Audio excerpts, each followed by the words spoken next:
What do you think is the relevance of the National Book Awards? Well, I think, to be honest, for the book publishing world, it's probably the most relevant award you can win because it's the one that generates the most sales.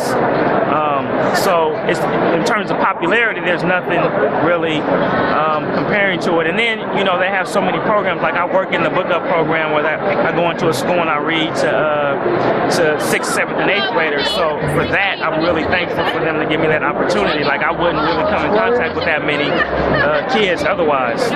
Do you think events like this should be raised to a higher profile in terms of, for example, you have the Oscars that are on TV, you have the American Music Awards that are on TV. Absolutely. Why aren't the National Book Awards on television?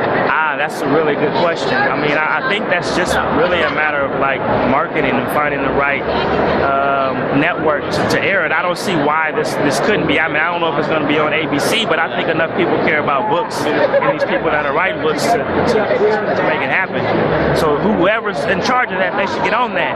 Right. You know? Now, I nominate you for the host, the first host. Your book, Your Residue Years, was well received. What do you have coming up next? I have a collection of essays called Head Down, Palm Up. Hopefully I finish it sometime in the middle of next year and it comes out in 2016. Great. Good seeing you, Mitchell. All right, thanks so much. We're from Las Vegas, Nevada. So a lot of migrants from Mississippi and Arkansas and Louisiana. And just the way that music infused our lives and food and just the social life of growing up in that space. So everything I write is coming from there, basically. Have you always been drawn to poetry? What are some of the poets, and also what are some of the poets who've influenced you?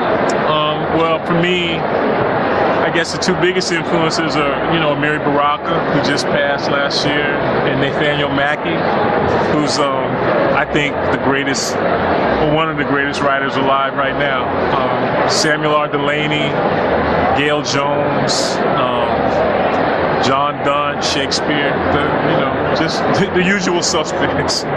So what's next for you? I have a book coming out in a couple weeks, another book of poems called The Little Edges. And the publisher is? Wesleyan University Press. And then tomorrow I'm flying home in the morning to pick up my kids from school. So that's next. Well, congratulations to you. Thank you very much. All right, man. Thank you. Congratulations on your nomination for the National Book Award for your book. Thank you so much. I wanted to ask you a couple of quick questions. First of all, what are your feelings about the state of poetry today? Poetry in the United States is incredibly vibrant. The small presses are, in fact, Fred Moten's book is a small press. Mm-hmm. They're publishing everybody. The big presses are publishing everybody. I don't think that we have a problem with poetry. Who are some of the poets that you enjoy reading? I love Rita Dove. I love Fred Moten, my fellow nominee. Louise Gluck, my fellow nominee. Fannie Howell, my fellow nominee. So I read across the spectrum, and I love many different approaches to writing. What was the genesis for your book, your poetry collection? My collection started thinking about Serena Williams and all of the things that she's had to combat in her amazing career as our leading American female black athlete and female athlete and just athlete in all of those categories. And as I began to look at the sort of microaggressions that happen on the tennis court, I then turned to look at them in my own life and the lives of my friends. Where did you grow up? I understand you grew up here in New York. I grew up in the Bronx. I went to Cardinal Spellman High School. I went to St. Philip and James School. I was born in Jamaica and we came here when I was 7. Have you always loved poetry? Always had a love for poetry? I always had a love for poetry. I love language. I love what words can do, what they communicate. Great. Again, congratulations. Thank you so much. Thank you. National Book Awards. And the reason I ask that question is because we're all here because we value the word and we know the importance of literature. But I keep thinking, someone has mentioned to me earlier, when you're seeing that, you have the American Music Awards on television and you have the Oscars on TV, why isn't the National Book Awards on TV when I think it should be? Surely should be. I absolutely agree. I'm not sure. I think that a lot of the attention that the National Book Awards should get sort of sucked up by the Pulitzer. That's no disrespect to the Pulitzer, but I think the idea of an American Literary Award is neglected and is really important. If you look at a lot of European countries, they have national literary awards that are a really big deal. So I'd like to see it become a bigger deal than it is. That's great. But anyway, enjoy your evening. Thank Good seeing you. Good seeing you too. Thanks so much. It's nice to see you.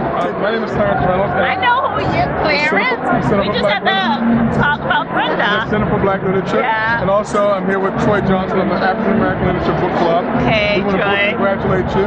Thank you. I have a couple quick questions to ask you. One, what do you hope people get from reading your book? Because I read just a portion of it very quickly, and it seemed like there was a lot of history involved in it. So there is a lot of history, and there's a lot of American history, and there's a lot of my own personal history.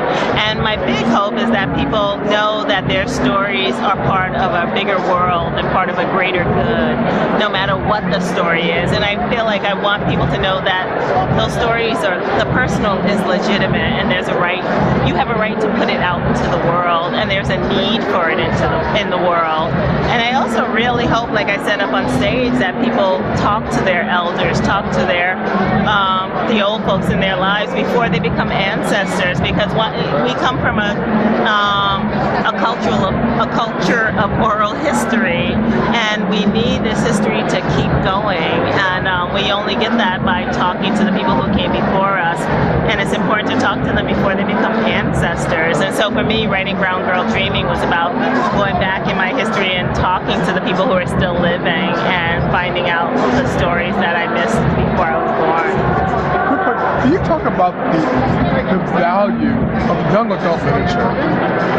I mean, I know you could go on and on, but just give us some idea of the value, because it's so rich and it's so important. And so I think it's important, young adult literature first and foremost is important, because I think, as Dr. Rudine Sims Bishop talked about, children need both mirrors and windows. They need mirrors to show reflections of their own light, so that they realize that they're part of a bigger world, especially for young people of color. To see themselves on the pages, to see themselves reflected into a bigger world is amazing. And they also need windows into other worlds. And I think as people of color, we so often get windows into worlds of people who are not people of color. And we want and those people need windows into our worlds. And I think by getting those windows into our worlds, there'll be less fear of who we are and less, intolerance and less police brutality, like all the things that happen because people don't understand each other. So I think young adult literature is the beginning of that. It's that kind of movement into. I'm sorry, we're going to move over here.